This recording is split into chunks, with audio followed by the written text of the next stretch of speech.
The nine hells of Beator and the infinite layers of the abyss are kind of similar in that they both house fiends and have layers, but they are very much not the same. And on today's episode of Dungeons, Dragons, and Dissection, we're going to get into that and do so in way more detail than necessary. The Hells, as they're more often referred to, are a plane embodying lawful evil. They house the devils, a type of fiend characterized by their love of contracts and deals to secure mortal souls and grow their power. There are 9 layers in total in the Hells, with a strict hierarchy separating the levels of power throughout them and within them.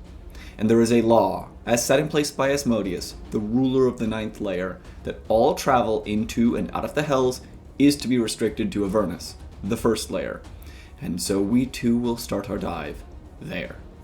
Regardless of your level of power, all journeys into the Hells begin at Avernus. Unless your soul has been claimed by a specific devil lord, you will wind up here when you die. You know, if you are wicked and deserving of being sent to hell when you die, which, being honest, a lot of people must be because this place is packed. Avernus is a desolate wasteland filled with rocky terrain, vast deserts rife with tornadoes made of fire, and volcanoes that spew rivers of magma out into the wastes. There are occasional twisting forests of vines, but those also might be snakes, so it's probably best to not use those as respite from the rest of the plane, and to just find a hole to sit in and spend your eternity hiding from the devils above. Speaking of which, common residents here include imps, barbazoos, and spinagons, along with the members of the army called the Batezu, all ruled by the fallen angel, Zariel. It also houses the river Styx, which connects Avernus and the 1st layer of the abyss, Pazunia, the plane of infinite portals. That river, by the way, is how the Blood War is fought, the eternal war between the Hells and the Abyss that, just as a side is getting the upper hand, they lose it and returned to equal ground. Alright, now to rush through layers 2 through 8, because I really don't want to hold you here forever. I'm just going to give you the guys the name, the gimmick, the residence, and the ruler, and boom, we're done. Dis, the 2nd layer, is flat and barren, filled with stagnant rivers and a dull green, lightning-filled sky. It is occupied by more civilized devils, largely occupying one major city, known as the Iron City, all of which is ruled by Dispater, the ever-cautious and calculating arch-fiend who is said to have a contingency plan for any situation that he finds himself in. Mineros, the 3rd layer, is an endless bog, a swamp filled with poison gas and vile pollution. It is occupied by starving, nameless, suffering fiends and damned souls, all of which beg Mammon, the ruler, for even his scraps. Speaking of Mammon, he rules from his Blackstone Tower. The surrounding city shares the name of the layer, Mineros. Phlegethos, the 4th layer, is a more stereotypical hellish firescape filled with volcanoes, ash, and suffering, equally eternally burning souls. Its main city, Avabrimiak, is occupied by hellhounds, imps, and pit fiends, all ruled by the joint pair of Fierna and Belial, the only time where two manage to coexist and rule a layer together. Stygia, the 5th layer, is the exact opposite of Phlegethos. It is a plane of ice covering a bottomless ocean. Here, the ice is home to frostworms, remorazes, ice devils, and amnesus. Here, the ruler suffers a punishment of their own. Levistus is permanently frozen in the ice after killing Asmodeus' consort. Though he still rules telepathically, he is forever locked in his tomb, scheming his revenge. Malbolge, the 6th layer, is a weird one. Existing as a tumbling strange of massive stone blocks, it is kind of a mystery what it was before. It may have once been a sea of lava or a massive mountain, but now it is simply rubble. It is occupied by Erinneses, barbed and bone devils, lemures, and even night hags, strangely enough. This upturned world is ruled by Glacia, Asmodeus' daughter, from her copper and adamantine throne above the destruction. Meladomini, the 7th layer, is a return to form, with its main features being its vapor-polluted skies and abandoned, collapsing cities. It is occupied by all kinds of devils and was once a vast, urbanized realm, but after a treachery by its ruler Beelzebul was revealed, the other lords destroyed this realm and cursed its leader to never be able to lie to another devil, lest he turn into a slug monster for an entire year, per lie, retroactively. So easy to say he's a pretty honest guy nowadays. At least if you're a devil. Cania, the 8th layer, is a realm of living cold. Separate from Stygia, this realm appears to have an active landscape, with moving glaciers and intentional blizzards that buffet travelers with downwards of negative 60 degrees Celsius winds. This place freaking sucks. Mephistopheles, the ruler of this realm, endlessly works on his experiments in the arcane to understand the nature of the planes, and he often defers to his Hutijin to run the government, giving him more time to study. And now we're on to Nessus, the 9th and deepest layer. It is nearly featureless, floating in a dull red void. From a little-known offshoot, the river Styx trickles down to this realm, draining into a shallow pool known as the Forgotten Lake. Here above the lake, Asmodeus rules all of the hells from his ruby throne, and here he took pity on Zariel and allowed her to heal from her fall from heaven before instating her as the ruler of Avernus. A strangely caring and understanding individual, Asmodeus sensibly rules his realms, denoting a strangely understandable kind of justice on the sinners who find their ways to the hells.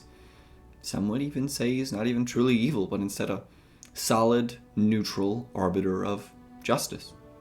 And that is the hells, complicated for sure, but also distinct from our next universe, the Abyss. The infinite layers of the Abyss. Oh boy, we're gonna be here for a while. Now I'm just gonna do a few of these guys, the fun ones, and give you all what you need to know about this unique realm. Firstly, this plane is given the alignment of chaotic evil, whereas if you remember, the hells were lawful evil. Secondly, this plane is occupied primarily by demons, which are the chaotic kinds of fiends who don't really care for contracts and just like killing and torturing for fun. They don't really want the pesky rules and such holding them back. And thirdly, yes, there's a theoretical infinite number of layers, but that doesn't mean there's no effective bottom. If you think of a stack of discs, coins, or other similar round, flat objects, you'll be able to work with me here. Every coin is red except for the top and bottom, which are blue. If you never change the positions of the coins and simply keep inserting red coins into the middle forever, you will have infinite coins, but also a top and bottom that remain constant.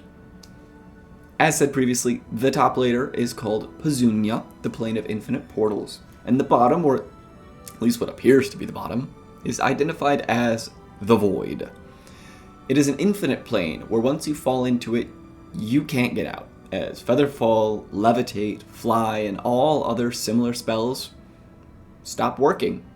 You just fall, and fall, and fall, forever. Other layers include the Forgotten Land, created by that guy's attempt to divert the river Styx and get an upper hand in the Blood War. There's the 12 Trees, a small stone room with 12 pine trees, each housing a captured astral deva inside. This peaceful place is briefly occupied by demon lords before their ascension to ruler status of their lair. They come here as a part of a pilgrimage and take a moment to reflect and think clearly before making their way to their eventual destination. There's the Demon Web, Lolth's domain filled with pieces of other realms, boats, buildings, towns, forests, even continents that have fallen through the cracks and been bound in her web. There's the Gaping Maw, the Demogorgon's infinite jungle filled with dinosaurs, troglodytes, and of course, building-sized snakes, because we can't have anything nice here. There's Shadakla, the mushroom and ooze-infested realm occupied by Zuggtmoy and Jublex, some of the most dangerous demon lords in the Abyss. The Triple Realm, ruled by Grotz, the possible former devil and, sometimes, husband of Tasha. It is actually, as the name implies, 3 realms, with the Ardent Palace occupying all of them simultaneously. And the last realm I'm going to highlight today is Thanatos, the home of Orcus, the Lord of Undeath. He is possibly the strongest demon lord of them all, as a lot of mortal bodies find their way there, and he commands them all as one massive army. So now that you're all filled in on what the realms are, let's go over what's similar between them and what's different. Like I said before, they are both primarily occupied by fiends. The one is devils and the other is demons. Don't mix those up or they'll flay you alive. They are still both fiends, so that's fair, and that's kind of the point. They're similar, you know. Also, they're kind of linked. The river Styx connects them both. They both get evil mortal souls to torture for all eternity after that, and yeah. Also, they have layers? Alright, difference this time. There's so much order and respect within the Hells. Each layer down, you get a different atmosphere, a different lord, all of which progress linearly as you go down towards the bottom. However, in the Abyss, layers can be literally anywhere. You have the 12 trees in between Thanatos and the Demon Web, and there's literally just chaos everywhere, and I feel like that's the whole point of the Abyss, after all. Chaos. In the Hells, Asmodeus is the king. No one goes against him or they suffer the consequences, like Levistus and Beelzebul. And with the Abyss, no one really knows who's in charge. They just kind of duke it out if they need to find out who's top dog. The layers are just kind of scattered all over the place. They're arbitrarily placed and numbered with no clear indication of what any of them mean. Basically, there is order and there is chaos. A lord and some monsters. Thank you all for watching, everyone. Be sure to like, comment, and subscribe if you learned anything, or if you have questions or corrections to make, be sure to leave them down below. Also, go on ahead and check out the Patreon, where you could have seen this video a few days in advance. But that's, I think, where we're going to leave off today. I'll see you all next week where we optimize the Cleric, but also in 2 days with episode 10 of Icarius, The Black Between the Stars, live on our Twitch page. Bye.